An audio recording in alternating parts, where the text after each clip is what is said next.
हाय, मैं हूं jasmine Patel. Welcome back. This is episode number 3 और आज हम बात करेंगे बाइक्स की दुनिया के बाप के बारे में, यानी कि रॉयल एनफील्ड के बारे में। जितनी शानदार रॉयल एनफील्ड की बाइक्स होती है उतना ही शानदार उनका इतिहास भी है। और रॉयल एनफील्ड को शान की सवारी क्यों कहा जाता है ये भी आज आपको पता चल जाएगा। इसे इंडियन ब्रांड कहा जाता है, लेकिन इसका जन्म 130 साल पहले इंग्लैंड में हुआ था। फिर ऐसा क्या हुआ कि इसको इंडियन कहा जाता है, ये सारी बातें आज हम इस वीडियो में कवर कर लेंगे। तो फिर शुरू करते हैं आज की बातें। इसकी शुरुआत Albert Eddy and Robert Walker Smith ने 1892 में की थी। तब इसका नाम रॉयल एनफील्ड नहीं था, इसका नाम था एडी मैन्युफैक्चरिंग कंपनी लिमिटेड। ये कंपनी शुरुआत में रॉयल स्मॉल आर्म्स फैक्ट्री जो एनफील्ड नाम के टाउन में आई हुई है उसके लिए गन्स के पार्ट्स बनाने का काम करती थी। उसके बाद 1896 में एडी मैन्युफैक्चरिंग की एक सब्सिडरी कंपनी बनाई गई जिसका काम था साइकिल के पार्ट्स बनाना। उसका नाम रखा गया the royal Enfield cycle company limited. 1897 तक ये कंपनी ने पूरी साइकिल्स बनाना शुरू कर दिया था। उसके बाद 1899 में उन्होंने 4 व्हील साइकिल बनाई। उसके बाद 2 साल के बाद यानी कि 1901 में उन्होंने साइकिल पर ही इंजन लगा दिया और अपनी पहली मोटरसाइकिल लॉन्च की। इसके लिए इंजन उन्होंने दूसरी कंपनी से लिया था। फिर आगे चल के उन्होंने कार्स बनाना भी शुरू कर दिया, लेकिन ये कदम गलत साबित हो गया। कंपनी बहुत ज़्यादा लॉस में जाने लगी। फिर 1907 में उन्होंने अपना ये कार बनाने का जो बिजनेस था वो दूसरी कंपनी को बेच दिया और डिसाइड किया कि अब से हम लोग सिर्फ मोटरसाइकिल्स बनाने पर ही फोकस करेंगे और इसी फील्ड में आगे बढ़ेंगे, कुछ बड़ा करेंगे। काम करते गए 1914 में पहली बड़ी सक्सेस मिली इनको, जब पहले वर्ल्ड वॉर के दौरान ब्रिटिश वॉर डिपार्टमेंट ने उनको मोटरसाइकिल्स बनाने का बड़ा ऑर्डर दे दिया। उसके बाद रशियन गवर्नमेंट ने भी इनको मोटरसाइकिल्स बनाने का एक और ऑर्डर दे दिया। यहीं से ये कंपनी फेमस होने लगी, सब इसको जानने लगे और आगे चल के ब्रिटिश अथॉरिटीज ने एनफील्ड के साथ मिलिट्री मोटरसाइकिल्स बनाने का कॉन्ट्रैक्ट किया। वो लोग मिलिट्री के लिए बाइक्स बनाने लगे। उसके बाद क्या था, सेकेंड वर्ल्ड वॉर में रॉयल एनफील्ड की बाइक्स बहुत ज़्यादा यूज हुई, बहुत ज़्यादा फेमस भी हुई। उसके बाद सभी देशों ने इस बाइक को अपने देश में लाना शुरू कर दिया। 1947 में अपना भारत आज़ाद हुआ और नई गवर्नमेंट ने बॉर्डर्स पर जवानों के लिए 1952 में 350 सीसी की 800 बाइक्स लाने का फैसला किया।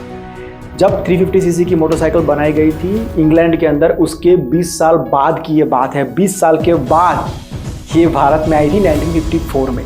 उसके बाद 55 में इस कंपनी ने मद्रास मोटर्स के साथ, हमारे देश की कंपनी के साथ कोलैबोरेशन कर लिया और फिर इंडिया में भी इसका प्रोडक्शन शुरू हो गया और नाम दिया गया रॉयल एनफील्ड इंडिया। लेकिन शुरुआत के अंदर कंपोनेंट्स इंग्लैंड से आते थे, लेकिन कुछ सालों के बाद कंपोनेंट्स भी इंडिया में ही बनाए जाने लगे। तो ऐसे करके पूरी बाइक यहीं पर बनने लगी। बीच में आपको एक बात बता दूं कि ये जो बाइक है 350 सीसी वाली, वो आज भी इतना ही चलती है, इतना ही डिमांड है, बिल्कुल भी डिमांड उसका कम नहीं हुआ है। और ये दुनिया का सबसे पुराना बाइक प्रोडक्शन है। किसी भी बाइक का कोई भी मॉडल इतना लंबा नहीं चला है।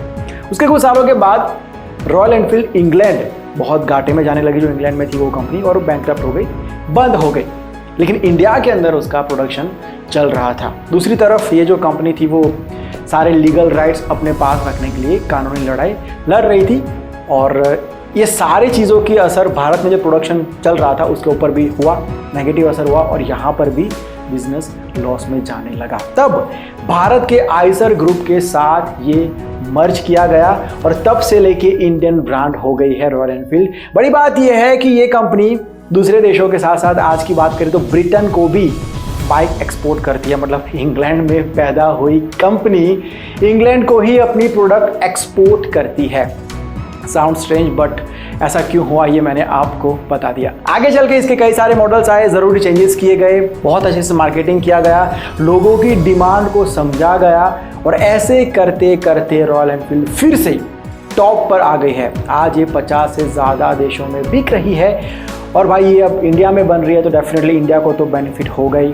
तो 1954 से ये कंपनी इंडियन आर्मी को अपनी बाइक्स सप्लाई करती है और इंडियन आर्मी और हमारी पुलिस तब से इसको यूज़ कर रही है। और बड़ी वजह यही है कि यंगस्टर के अंदर इसकी वजह से इतना क्रेज़ है रॉयल एनफील्ड को लेके। बाकी सारी बाइक्स की सवारी एक तरफ और रॉयल एनफील्ड की सवारी एक तरफ। लोग इसको इसीलिए शान की सवारी भी कहते हैं। और एक गलतफहमी ये है लोगों की कि रॉयल एनफील्ड की हर बाइक हैंडमेड होती है। उन्हें हाथों से बनाया जाता है, लेकिन ऐसा नहीं है भाई। शुरुआत की बात करें तो ऐसा था जब कंपनी शुरू हुई थी, लेकिन जब से इसका डिमांड बढ़ गया है, रिक्वायरमेंट बढ़ गई है, तब से इसके हर एक पार्ट को बनाना, इसको असेंबल करना, सारा काम मशीनरी यानी कि रोबोट्स करते हैं। लेकिन हाँ, उसका जो प्रिंट स्ट्रिप है वो हैंडमेड होता है और उसका भी इतिहास है। शुरुआत से लेकर आज तक एक ही आर्टिस्ट फैमिली ये काम करती है।